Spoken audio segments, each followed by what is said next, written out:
So last lecture में जो हमने लिमिट कंपैरिजन टेस्ट का प्रॉब्लम सॉल्व किया था उसमें जी एक्स फंक्शन हमें मिला था 1/x³। तो स्टेप 1 में हमने उसके रिलेटेड जो इम्प्रॉपर इंटीग्रल था that is integral 4 to infinity 1/x³ dx वो अलग से सॉल्व किया था in order to identify whether वो इम्प्रॉपर इंटीग्रल कन्वर्ज कर रहा था या डाइवर्ज कर रहा था। लेकिन जो 1/x³ है वो एक जनरलाइज्ड इम्प्रॉपर इंटीग्रल के फॉर्मेट में आता है जिसको हम कहते हैं पी इंटीग्रल या पी टेस्ट। अब हम सबसे पहले पी इंटीग्रल या पी टेस्ट का कंसेप्ट पढ़ेंगे। वो क्यों पढ़ेंगे? क्योंकि जब भी पी इंटीग्रल आपको गिवन है so depending on various scenarios आप डायरेक्टली क्वेश्चन में मेंशन कर सकते हो whether that integral is converging और डाइवर्जिंग। आपको अलग से सॉल्व करने की जरूरत नहीं है, डायरेक्टली आप ब्रैकेट में मेंशन कर सकते हो कि since this condition is achieved therefore this integral will converge और डाइवर्ज। अब वो क्या कंडीशंस है वो हम इस कंसेप्ट में पढ़ेंगे विच इज पी इंटीग्रल और P test for improper integrals.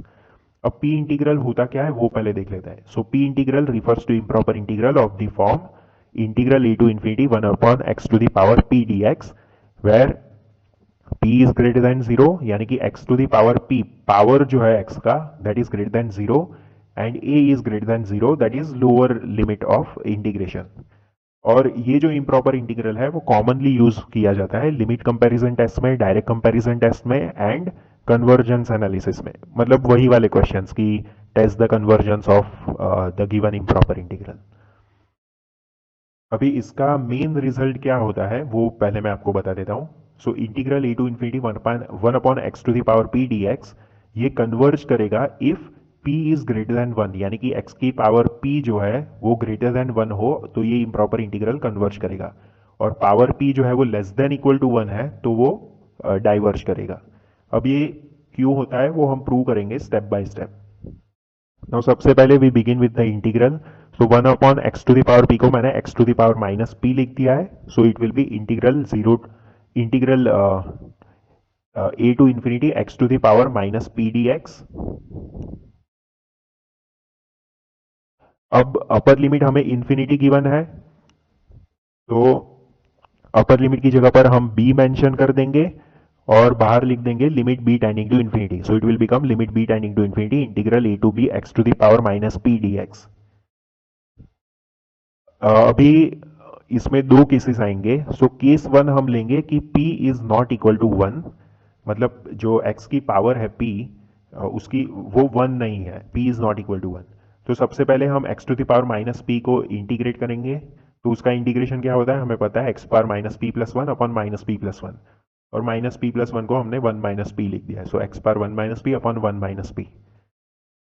Now तो similarly integral from A to B X power minus P D X क्या हुआ, X power 1 minus P upon 1 minus P, और लोअर लिमिट और upper limit mention कर दिया that is A and B respectively. अभी सबसे पहले हम अपर लिमिट की वैल्यू पुट करेंगे। So it will become b to the power 1 minus P upon 1 minus p minus lower limit की वैल्यू पुट करेंगे that will be a to the power 1 minus P upon 1 minus P, और denominator जो 1 minus p है वो तो common है तो इसलिए कॉमन ले लिया। So it will become b to the power 1 minus p minus a to the power 1 minus P upon 1 minus p. अब देखो लिमिट हमें लगानी है limit b tending to infinity. तो यहां पर जैसे कि आप देख सकते हो अपर लिमिट की जगह पर हमने b पुट किया था और limit b tending to infinity put की थी, इसलिए ये लिमिट लगानी पड़ेगी। अब देखो हमने केस 1 लिया p is not equal to 1, तो इसमें अभी दो केसेस बनेंगे, दो सब केसेस बनेंगे। सो फर्स्ट सब case is p greater than 1। अब देखो p अगर ग्रेटर देन 1 है तो ये b की पावर जो है it will B 1 minus p. अब p ग्रेटर देन 1 है तो 1 minus p will B negative. अब इंफिनिटी टू द पावर, देखो b इंफिनिटी को टेंड कर रहा है तो b की पावर में हमें नेगेटिव मिला। So infinity to the power negative क्या होगा, उसको हम लिख सकते हैं 1 upon infinity to the power positive. So that is nothing but 1 upon infinity, so it will become 0। तो वही चीज सब केस 1 में हमें मिलती है, p इज ग्रेटर देन 1। अब देखो p अगर 1 से बड़ा है so 1 minus p will be less than 0। So b to the power 1 minus p है वो 0 को टेंड करेगा as b tends to infinity. वो क्यों मैंने आपको ऑलरेडी बताया। तो this will become infinity to the power negative, जिसको हम लिख सकते हैं 1 upon infinity to the power positive, which is nothing 1 upon infinity. So it will become 0. तो फाइनली हमारे पास ये जो फर्स्ट टर्म है वो तो चला गया. So it will be minus a to the power 1 minus P upon 1 minus p. So minus a to the power 1 minus P upon 1 minus p. तो ये एक फाइनाइट कांस्टेंट टर्म है. तो सब केस 1 जो है यानी कि P for P greater than 1 improper integral जो है वो कन्वर्ज कर रहा है. So integral converges when P is greater than 1. अब दूसरा सब केस देख लेते हैं, पी इज लेस देन 1. अब देखो p लेस देन 1 अगर होगा so b to the power 1 minus p, तो b की पावर में पॉजिटिव ही पावर होगी. सो b इंफिनिटी को अटेंड कर रहा है, तो infinity to the power positive will be infinity. तो जो हमारा पूरा टोटल टर्म है वो इंफिनिटी बन जाएगा. तो देखो infinity minus a to the power 1 minus p, 8 power 1 minus p तो कांस्टेंट ही है, तो it will be infinity only. तो न्यूमरेटर में हमें इंफिनिटी मिला और डिनोमिनेटर में भी कांस्टेंट टर्म ही है 1 माइनस पी. सो टोटल जो वैल्यू होगी एक्सप्रेशन की वो इंफिनिटी होगी. So integral e to infinity x power minus p dx equal to infinity for सब case p less than 1. तो therefore integral diverges when p is less than 1. तो p जब greater than 1 था तब converge कर रहा था एंड लेस देन 1 है p, तो इंटीग्रल डाइवर्ज कर रहा है. अब ये केस 1 हमारा खत्म हो गया. केस 1 क्या था, p is not equal to 1. Now case 2 पर हम जाएंगे when p is equal to 1. अब देखो p अगर 1 है तो इम्प्रॉपर इंटीग्रल क्या हो जाएगा, integral e to infinity 1 upon x. 1 upon x क्यों, क्योंकि 1 upon x to the power p, तो p तो 1 है तो it will become 1 upon x d x. अब 1 अपॉन एक्स का इंटीग्रेशन हमें पता है इट इज ln x. तो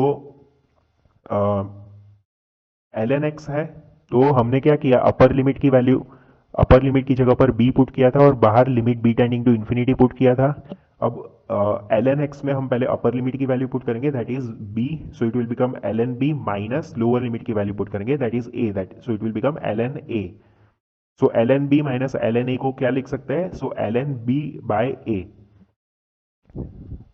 अब इसमें हम limit b tending to infinity put करेंगे. अब limit b tending to infinity आप पुट करो, so it will become ln infinity upon a.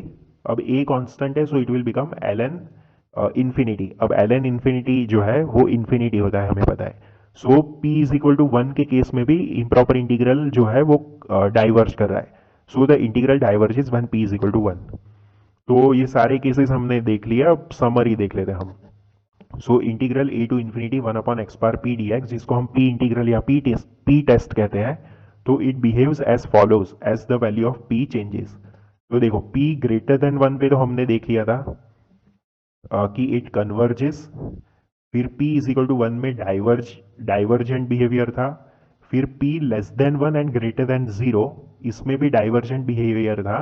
और 0 से कम वैल्यू भी हो तब भी डाइवर्जेंट बिहेवियर था. लेकिन देखो p लेस देन 0 हमने इसलिए कंसीडर नहीं किया क्योंकि अगर p लेस देन 0 है so it will become 1 upon x to the power something negative. So वो तो न्यूमरेटर में आके पॉजिटिव हो जाएगा, that will be X to the power something positive. लेकिन वो केस तो हम चेक ही नहीं कर रहे थे क्योंकि देखो p इंटीग्रल p टेस्ट का फॉर्मेट में ही हमने लिखा था कि p should be greater than 0. लेकिन ये तो जनरल इंफॉर्मेशन के लिए बता दिया कि p अगर लेस देन 0 भी हो तब भी डाइवर्जेंट केस ही आएगा, आप वो देख सकते हो. तो this was regarding p integral और p टेस्ट. तो नेक्स्ट टाइम आपके क्वेश्चन में अगर इस टाइप का, इस फॉर्मेट का इम्प्रॉपर इंटीग्रल आता है तो depending on the power of p आप डायरेक्टली ब्रैकेट्स में लिख सकते हो कि since this is a p integral with p is equal to this, so it will converge और diverge. So according to the value of p आप mention कर सकते हो कि वो इम्प्रॉपर इंटीग्रल कन्वर्ज कर रहा है, डाइवर्ज कर रहा है. आपको अलग से इम्प्रॉपर इंटीग्रल की वैल्यू इवैल्यूएट करने की जरूरत नहीं है.